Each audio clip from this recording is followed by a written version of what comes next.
बिस्मिल्लाहिर्रहमानिर्रहीम। अस्सलाम वालेकुम। Welcome to SWS learn all knowledge YouTube channel. आज की वीडियो में हमने ऑर्गेनिक केमिस्ट्री का पास्ट पेपर सोल्व करना है, सेकंड सेमेस्टर, जिसका कोर्स कोड है 103। ये BS केमिस्ट्री का पेपर है।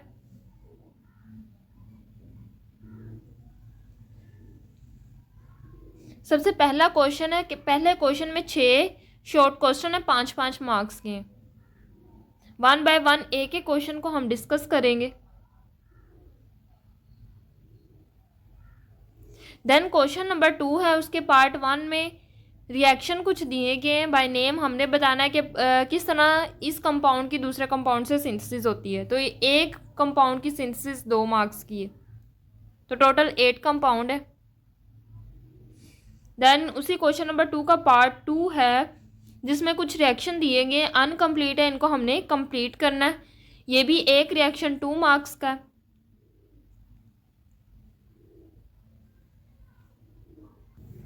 तो ये सोल्ड पास्ट पेपर है, सेकंड सेमेस्टर, कोर्स कोड है 103A।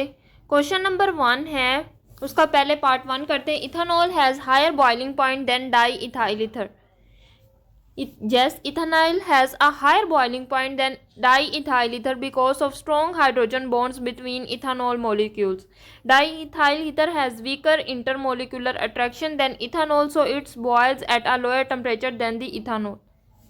क्योंकि जो इथानॉल है उसके दरमियान हाइड्रोजन, उसके मॉलिक्यूल्स के दरमियान हाइड्रोजन बॉन्डिंग होती है। स्ट्रॉन्ग हाइड्रोजन बॉन्डिंग होने की वजह से उसका बॉइलिंग पॉइंट ज़्यादा होता है बानिस्बत किसी भी ईथर से। ईथर्स जो होते हैं ना, उनके दरमियान सिर्फ इंटरमोलिकुलर अट्रैक्शन होती है, वो भी वीक होती हैं। लेकिन इथानॉल जो होता है उनके दरमियान, उनके मॉलिक्यूल्स के दरमियान हाइड्रोजन बॉन्डिंग एग्जिस्ट करती है। इसी क्वेश्चन का पार्ट 2 है, methyl amine is more basic than aniline. Yes, methyl amine is more basic than aniline. This is because in alanine the lone pair of electrons on nitrogen atom is delocalized across the aromatic ring due to resonance, making it less available to accept a proton or donate a lone pair.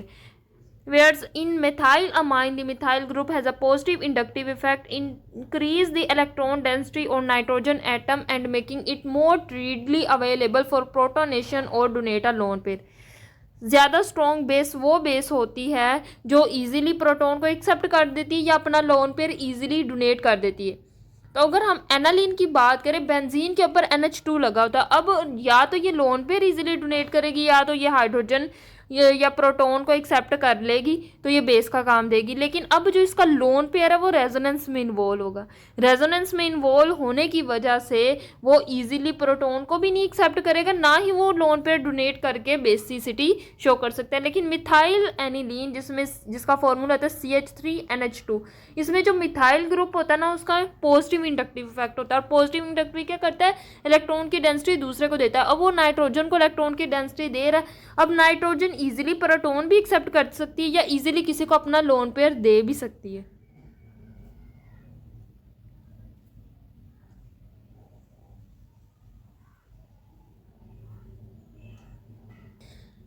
Question number 1 का part 3 है, tertiary कार्बोकटाइन is more stable then primary कार्बोकटाइन। Tertiary कार्बोकटाइन stable होता है primary कार्बोकटाइन से। ये बहुत important short question है। पिछले जो ऑर्गेनिक के पास पेपर थे BS केमिस्ट्री के, उनमें भी ये क्वेश्चन बहुत ज़्यादा रिपीट होता था। तो आपने याद रखना है, जो टर्शरी कार्बोकटाइन्स होते हैं ना, ये मोर स्टेबल होते हैं देन प्राइमरी कार्बोकटाइन। टर्शरी के बाद होता है सेकेंडरी, सेकेंडरी के बाद सबसे कम स्टेबल होते हैं प्राइमरी कार्बोकटाइन। क्यों? क्योंकि जो टर्शरी कार्बोकटाइन होते हैं, इनमें आप देखें तो कितने हाइड्रोजन अल्फा लगे होते हैं, 9 अल्फा हाइड्रोजन लगे होते हैं टर्शरी में। जब मैं प्राइमरी में देखो तो सिर्फ 3 अल्फा हाइड्रोजन होते हैं। इनमें हाइपर कॉन्जुगेशन का फिनोमेना होता है। हाइपर कॉन्जुगेशन के होने की वजह से टर्शरी कार्बोकटाइन में 9 अल्फा हाइड्रोजन की वजह से 9 रेजोनेंस स्ट्रक्चर बनते हैं, और प्राइमरी कार्बोकटाइन में 3 अल्फा हाइड्रोजन होने की वजह से 3 रेजोनेंस स्ट्रक्चर बनते हैं। तो जितने ज़्यादा रेजोनेंस स्ट्रक्चर बनेंगे उतनी ज़्यादा स्टेबिलिटी ज़्यादा होगी। क्योंकि टर्शरी कार्बोकेटाइन की ज़्यादा रेजोनेंस स्ट्रक्चर है प्राइमरी कार्बोकेटाइन की निस्बत, तो इसलिए टर्शरी कार्बोकेटाइन जो है वो मोर स्टेबल है देन प्राइमरी कार्बोकेटाइन। इसी तरह क्वेश्चन नंबर 2 है, electronegativity of nitrogen and chlorine is almost the same, yet the chlorine does not form hydrogen bond where nitrogen does. उन्होंने कहा है कि नाइट्रोजन और क्लोरीन दोनों की इलेक्ट्रोनेगेटिविटी सेम है, लेकिन क्लोरीन कभी भी हाइड्रोजन बॉन्ड नहीं मिलाती, लेकिन नाइट्रोजन तो हाइड्रोजन बॉन्ड बनाती है। ये क्यों है? हमें पता है कि नाइट्रोजन की और क्लोरीन की इलेक्ट्रोनेगेटिविटी सेम है। Nitrogen form hydrogen bond while the chlorine does not because the nitrogen is sufficiently smaller in size. इसका मेन ये है कि जो हाइड्रोजन बॉन्डिंग की फॉर्मेशन के लिए जो इलेक्ट्रोनेगेटिव एटम हो ना, उसका एटॉमिक साइज छोटा होना चाहिए। स्मॉलर एटॉमिक साइज होगा तो ज़्यादा electron density per unit volume में आएगी, ज़्यादा ओवरलैपिंग होगी हाइड्रोजन बॉन्ड फॉर्मेशन के लिए। तो नाइट्रोजन जो है वो स्मॉल इन साइज है, allowing for higher electron density per unit volume which is crucial for hydrogen bond formation. ये हमने कंडीशन आगे लिख देनी है हाइड्रोजन बॉन्ड फॉर्मेशन की। The electronegativity atom must contain small size which allow for a higher electron density per unit volume which is crucial for hydrogen bond formation. अब हमें पता है कि क्लोरीन का क्या है, लार्ज साइज होता है, लार्ज एटॉमिक साइज होता है, जो कि प्रिवेंट करता है इफेक्टिव हाइड्रोजन बॉन्डिंग को despite it's similar electronegative with nitrogen. चाहे इसकी इलेक्ट्रोनेगेटिविटी नाइट्रोजन जितनी ही है, लेकिन क्लोरीन का साइज एटॉमिक साइज नाइट्रोजन की निस्बत काफ़ी बड़ा होता है, इसलिए ये हाइड्रोजन बॉन्डिंग नहीं देता। इसी तरह क्वेश्चन नंबर 3 है, write the structure of an alkane that has 3 primary 2 secondary and 1 tertiary carbon atoms, name the alkene by IUPAC system. अब हमने ऐसी अल्केन बनानी है, एक कार्बन 3 डिग्री कार्बन हो, 2 कार्बन 2 डिग्री हो, और जो 3 कार्बन हैं वो प्राइमरी हो यानी 1 डिग्री हो। प्राइमरी के लिए हम 1 डिग्री कह रहे हैं, सेकेंडरी के लिए 2 डिग्री कह रहे हैं, और टर्शरी के लिए 3 डिग्री कह रहे हैं। तो इस तरह की 2 अल्कीन्स बन सकती हैं। पहली अल्कीन 1 मिथाइल पेंटेन, और दूसरी अल्कीन देखें हमने क्या किया है। अब देखो 3 टर्मिनल CH3 है। ऐसा प्राइमरी जो कार्बन है वो कार्बन होता है जो डायरेक्टली सिर्फ एक ही कार्बन से अटैच होता है। तो यहाँ स्ट्रक्चर में देखें 1 2 3 कार्बन ऐसे हैं जो डायरेक्टली एक कार्बन से अटैच हैं, और वो प्राइमरी यानी उनको 1 डिग्री कार्बन कहेंगे। अब 2 कार्बन ऐसे हैं जो डायरेक्टली 2 कार्बन से अटैच है, जिसके ऊपर 2 डिग्री लिखा हुआ है। देखिए तो 2 डिग्री वाला कार्बन 2 कार्बन से अटैच है, और इसी तरह दूसरा 2 डिग्री वाला कार्बन भी 2 कार्बन से अटैच है। तो इस तरह के कार्बन्स को सेकेंडरी कार्बन या 2 डिग्री कार्बन कहेंगे। अब 3 प्राइमरी पे हो गए, 2 सेकेंडरी पे हो गए। अब जो टर्शरी होता है 3 डिग्री कार्बन होता है वो डायरेक्टली 3 कार्बन से अटैच होता है। तो देखिए 3 डिग्री वाला कार्बन 3 कार्बन से अटैच है। तो हमने ऐसी अल्कीन बना ली जिसमें 1 टर्शरी 2 सेकेंडरी और 3 प्राइमरी कार्बन एटम थे, और उसका नाम क्या है, 2 मिथाइल पेंटेन। इसी तरह क्वेश्चन नंबर D है, nitration of aromatic compound in concentrated HNO3 is treated by nitrate ions but is accelerated by small amount of H2SO4। ऐसा क्यों होता है? हमें पता है कि aromatic compound is नाइट्रेटेड using concentrated HNO3। The reaction is accelerated by adding a small amount of sulphuric H2SO4 sulphuric acid, because the sulphuric acid help generate the nitronium ion. क्या होगा, helps to generate the nitronium ion which is active electrophile that attacks the aromatic ring making nitration process much faster। आपको पता है कि जो nitrate ion होते हैं ना उनके ऊपर वो होते हैं NO3 नेगेटिव। अब वो इतने अच्छे आयन्स नहीं है कि वो इलेक्ट्रोफाइल के ऊपर अटैक कर सके, ठीक है। लेकिन जो H2SO4 है उसका मेन रोल क्या है, वो प्रोटॉन डोनर होता है, और वो क्या करता है, प्रोटॉन देता है नाइट्रिक एसिड को। नाइट्रिक एसिड फार्मूला क्या होता है, HNO3। तो वो क्या करता है, उसको प्रोटॉन देता है और H3O पॉजिटिव बना के अलहदा कर देता है, और NO2 पॉजिटिव यानी नाइट्रोनियम आयन बना देता है। जब नाइट्रोनियम आयन बन जाता है, अब ये स्ट्रॉन्ग इलेक्ट्रोफाइल है। इसका मेन रोल क्या होता है कि ये नाइट्रोनियम आयन बनाता है, क्योंकि ये प्रोटॉन डोनर होता है, ये प्रोटॉन देता है नाइट्रिक एसिड को, तो नाइट्रोनियम आयन बनता है जो कि स्ट्रॉन्ग इलेक्ट्रोफाइल है। अब ये नाइट्रोनियम आयन ईजिली जाएगा, और आप रिएक्शन में भी देख सकते हैं बेंजीन के ऊपर अटैक करेगा, रिएक्शन थोड़ा स्लो होगा, और फिर हमारे पास एंड नाइट्रोबेंजीन बन जाएगी। लेकिन अगर नाइट्रेट आयन की बात करें तो वो स्ट्रॉन्ग इलेक्ट्रोफाइल नहीं है, वो खुद ब खुद रीडली अटैक नहीं कर सकता एरोमेटिक रिंग को। इसलिए हम H2SO4 की कंसंट्रेटेड H2SO4 की कंसंट्रेशन यूज़ करते हैं रिएक्शन को इनिशिएट कराने के लिए। अगला है सवाल question number E, classify the following compound as protic और एप्रोटिक सॉल्वेंट। अब आपने देखना है कौन कौन से इसमें अलग अलग नाम दे दिए गए, हमने सिर्फ क्लासीफाई कर देना, प्रोटिक सॉल्वेंट को अलग कर देना और अप्रोटिक सॉल्वेंट को अलग कर देना। अब आपको पता होना चाहिए प्रोटिक सॉल्वेंट क्या होता है, प्रोटिक सॉल्वेंट। ऐसे ही पेपर में आपने नहीं लिखना, इस क्वेश्चन को समझने के लिए आपको ये पता होना चाहिए कि दोनों सॉल्वेंट में क्या फ़र्क है। जो प्रोटिक सॉल्वेंट होते हैं ना वो पोलर लिक्विड होते हैं, दोनों ही पोलर लिक्विड होते हैं, लेकिन जो प्रोटिक सॉल्वेंट होते हैं इनमें डिसोसिएट H एटम्स होते हैं, और जो अप्रोटिक सॉल्वेंट होते हैं इनमें एसोसिएट H+ आइंस नहीं होते। जो प्रोटिक सॉल्वेंट होते हैं वो हाइड्रोजन बॉन्ड्स बनाते हैं, लेकिन अप्रोटिक सॉल्वेंट हाइड्रोजन बॉन्ड नहीं बनाते। जो प्रोटिक सॉल्वेंट उनमें OH और NH बॉन्ड्स होते हैं। आप गौर से कोई भी प्रोटिक सॉल्वेंट उठा के देखिए तो उसमें ज़रूर OH या NH बॉन्ड होगा, लेकिन जो अप्रोटिक सॉल्वेंट होते हैं उनमें OH और NH बॉन्ड नहीं एग्जिस्ट करता। ठीक, अभी इतनी बात समझ आ गई। अब हम क्लासीफाई कर देते अमोनिया। अमोनिया में नाइट्रोजन और हाइड्रोजन का बॉन्ड है, NH बॉन्ड है, तो अमोनिया क्या प्रोटिक सॉल्वेंट हो जाएगा। ट्राई मिथाइल अमाइन, अब इसमें नाइट्रोजन और हाइड्रोजन का कोई बॉन्ड नहीं होता, NCH3, इसमें सिर्फ कार्बन और हाइड्रोजन का बॉन्ड होता है, इसलिए ये अप्रोटिक सॉल्वेंट है। Then ethylene glycol, ethylene glycol का आप फॉर्मूला देख रहे हैं, इसमें OH बॉन्ड पाया जाता है, इसलिए ये एक प्रोटिक सॉल्वेंट है। बेंजीन में देखो तो कोई OH और NH बॉन्ड नहीं पाया जाता, सिर्फ कार्बन और हाइड्रोजन का बॉन्ड पाया जाता है, इसलिए ये अप्रोटिक सॉल्वेंट है। आगे फॉर्मामाइड देखें तो फॉर्मामाइड में भी आप देखें ऑक्सीजन कार्बन का भी बॉन्ड है, नाइट्रोजन हाइड्रोजन का भी बॉन्ड है, तो क्या होगा, नाइट्रोजन हाइड्रोजन बॉन्ड होने की वजह से एक्टिव हाइड्रोजन है इसके पास, तो ये भी प्रोटिक सॉल्वेंट है। जबकि टेट्राहाइड्रोफ्यूरेन का देखें तो इसमें कोई ऐसा बॉन्ड नहीं है जो डायरेक्ट हाइड्रोजन और ऑक्सीजन के दरमियान हो, या नाइट्रोजन और ऑक्सीजन, इसमें नाइट्रोजन तो है ही नहीं, ऑक्सीजन भी है तो उसका लिंक सिर्फ कार्बन के साथ है, तो ये भी एक अप्रोटिक सॉल्वेंट है।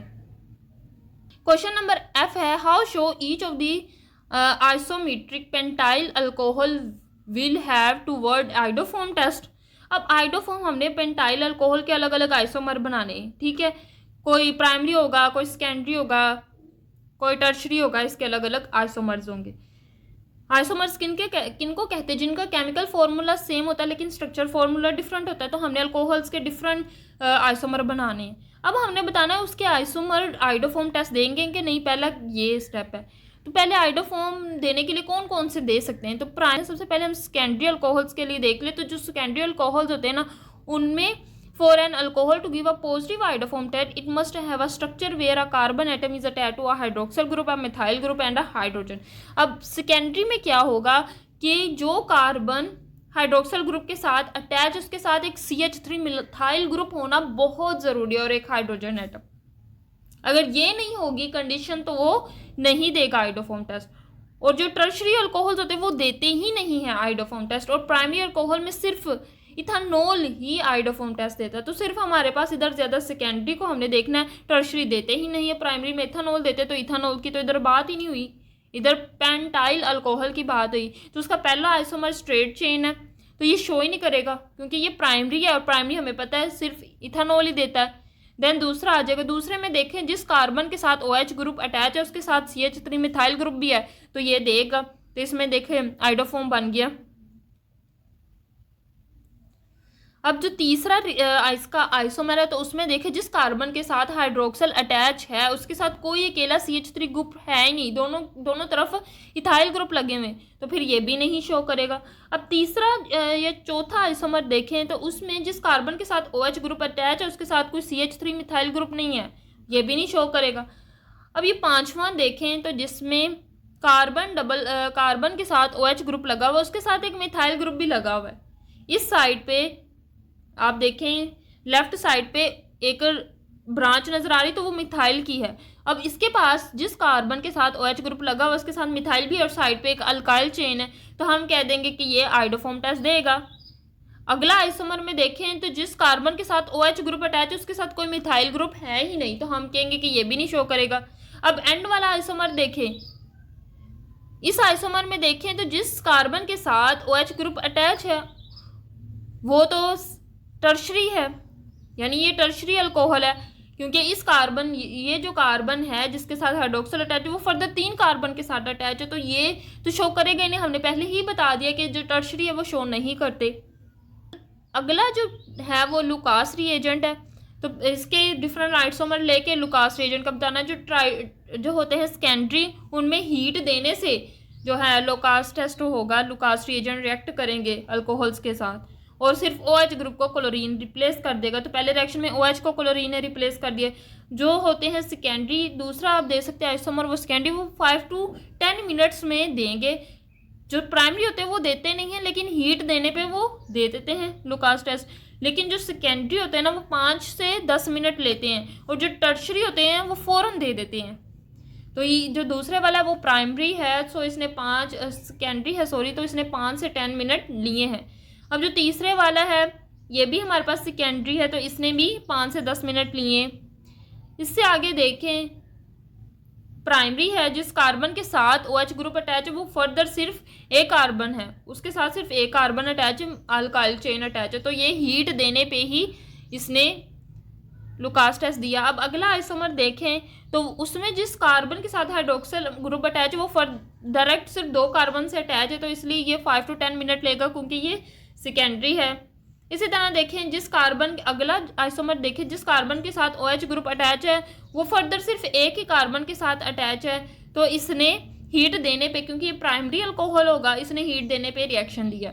अब एंड वाला आइसोमर देखें तो क्योंकि ये टर्शरी है, जिस कार्बन के साथ OH ग्रुप अटैच है वो फर्दर 3 कार्बन के साथ अटैच है, तो इमीडिएटली लुकास टेस्ट दे देंगे।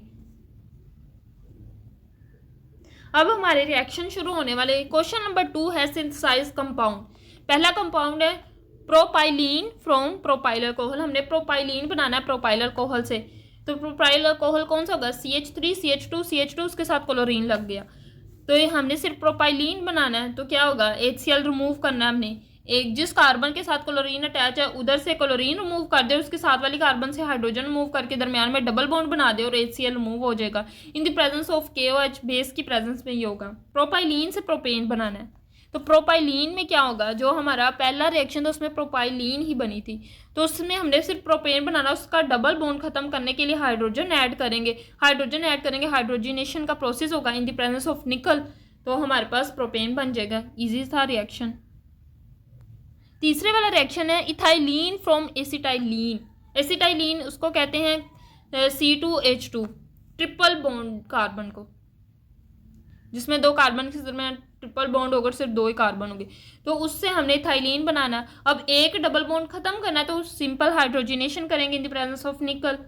इसी तरह डी में देखें तो N हेक्सेन से प्रोपेन से N हेक्सेन बनाना। अब एक प्रोपेन है, एक प्रोपेन में 3 कार्बन होते हैं, लेकिन इधर कितने कार्बन है? N हेक्सेन में होते हैं 6 कार्बन। तो पहले हम क्या करेंगे? सिंपल क्लोरीनेशन करेंगे, एक क्लोरीन ऐड करेंगे प्रोपेन में, तो 1 क्लोरोप्रोपेन बनाएंगे। अब 2 1 क्लोरोप्रोपेन को लेके in the presence of sodium और ड्राई ईथर हम वर्ड सिंथेसिस करेंगे। वर्ड सिंथेसिस में क्या होगा? जो सोडियम होगा वो 2 क्लोरीन ले लेगा, 2 सोडियम 2 क्लोरीन ले लेंगे, तो NaCl बनेगा, इधर 2 Na आना है, और ये जो CH3 CH2 ग्रुप है ये दोनों आपस में मिलके हेक्सेन बना देंगे। अब क्वेश्चन नंबर ई में देखें, पार्ट ई में देखें, n butane from ethyl chloride. हमने इथाइल क्लोराइड से एन ब्यूटेन बनाना है, तो इथाइल क्लोराइड को लेंगे, 2 इथाइल क्लोराइड ले लेंगे, चूंकि एक इथाइल में कितने होते हैं? 2, तो हमें 4 ब्यूटेन 4 कार्बन वाला होता है, तो 4 चाहिए, तो हम 2 इथाइल क्लोराइड ले लेंगे। इसमें भी वर्ड सिंथेसिस होगी in the presence of sodium, तो Na2Cl को ले लेगा, NaCl बना देगा, और दोनों CH3 CH2 आपस में मिलके एन ब्यूटेन बना देंगे। F है part ethyl benzene from C2H5 carbon double bond oxygen OH, ethanoic acid. तो क्या होगा? पहले हम इसका सिल्वर HgNO3 के साथ इसका रिएक्शन कराएंगे और मरकरी का कार्बोक्सिलिक एसिड बनाएंगे, उसका साल्ट बना लेंगे, मरकरी के साथ इसका साल्ट बना लेंगे, फिर I2 के साथ इसका रिएक्शन करेंगे और हमारे पास इथाइल आयोडाइड बन जाएगा, प्लस CO2 प्लस AgI बन जाएगा। इसी तरह जी है ethyl cyclohexane from benzene. Benzene से इथाइल साइक्लोहेक्सेन बनाना है, सबसे पहले बेंजीन लेंगे, उसमें हाइड्रोजनेशन करेंगे, साइक्लोहेक्सेन बनाएंगे। अब साइक्लोहेक्सेन का रिएक्शन इथाइल क्लोराइड के साथ कराएंगे in the presence of AlCl3, तो क्या होगा कि C2H5 यानी इथाइल जो होगा वो बेंजीन के ऊपर जाके लग जाएगा और HCl बनेगा, तो इथाइल साइक्लोहेक्सेन बन जाएगा। H में क्या होगा? ऑर्थो नाइट्रो एनिलीन बनाएंगे एनिलीन से। तो पहले एनिलीन लिखेंगे, इसमें एसिटाइलेशन करवाएंगे, एसिटाइल जो क्लोराइड है उसे एसिटाइल ग्रुप ऐड करेंगे तो एसिटाइल एनिलीन बन जाएगा। एसिटाइल एनिलीन का रिएक्शन हम H2SO4 और HNO3 के साथ करेंगे तो हमारे पास ऑर्थो नाइट्रो मतलब ऑर्थो पे नाइट्रो ग्रुप इंट्रोड्यूस होगा और पैरा पे बनेगा, तो ऑर्थो नाइट्रो एसिटेनालीन और दूसरा क्या होगा पैरा नाइट्रो एसिटेनालीन बनेगा। अब हमने ऑर्थो नाइट्रो एनिलीन बनाया था, हम ऑर्थर को फर्दर लिखेंगे और ये जो एसाइल ग्रुप है इसको रिमूव करेंगे।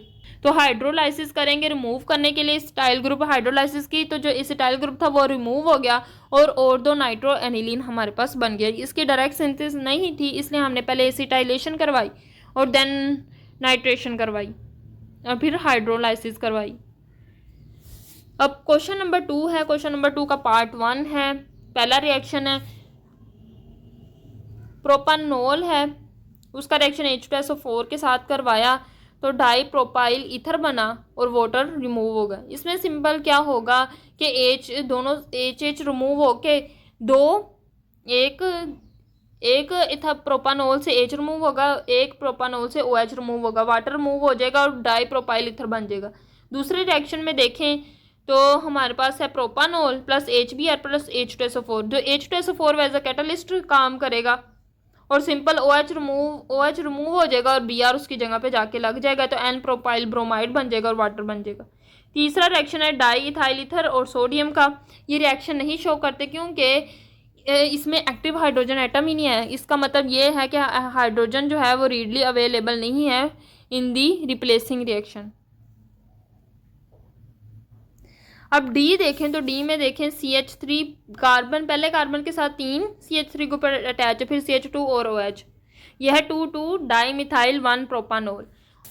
उसका रिएक्शन HCl से करवाएंगे तो हमारे पास 2 क्लोरो 2 मिथाइल ब्यूटेन बनेगा प्लस वाटर। रिएक्शन है CH3 CH2 4COOH का रिएक्शन करेंगे तो हमारे पास प्रोडक्ट बनेगा CH3 CH2 4Br। मतलब हमारा जो है रिएक्शन पेंटोइक एसिड से हमने बनाना है 1 ब्रोमो पेंटेन।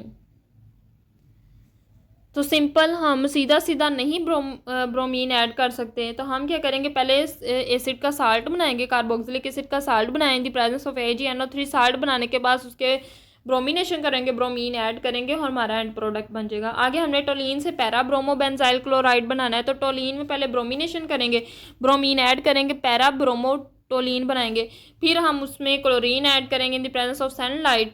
तो क्या होगा कि एक हाइड्रोजन रिप्लेस होगा क्लोरीन से, तो पैरा ब्रोमो बेंजाइल क्लोराइड हमारे पास एंड प्रोडक्ट बन जाएगा।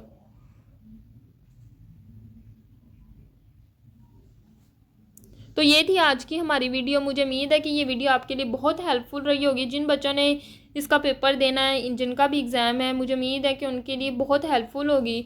बस आपने मुझे दुआ में याद रखना है। अल्लाह हाफिज़।